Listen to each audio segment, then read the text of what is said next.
Sa mga hyperacidic. Di ba lagi natin binabanggit? Dok, meron akong reflux disease.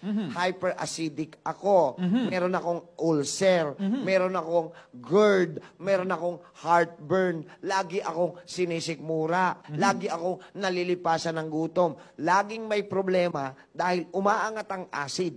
Pag acidic ang katawan, lahat ng sakit pwedeng kumapit. Pag alkalinized ang katawan, walang sakit na pwedeng kumapit. So, anong gusto kong matutunan nyo ngayon? Ang gusto kong matutunan nyo, kaya kayo may sakit, acidic kayo ngayon. Lahat ng may sakit, acidic. So, kailangan i-transform natin from being acidic into alkalinized yung environment ng katawan para yung sakit dahan-dahang mawala. Malinaw? Malinaw? Malinaw. So, paano ma-alkalinize ang katawan natin?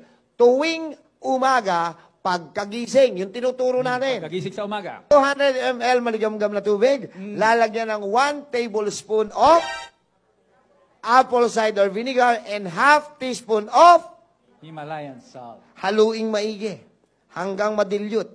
Tuwing umaga yon. Tuwing umaga yon. At makikita nyo malaking difference.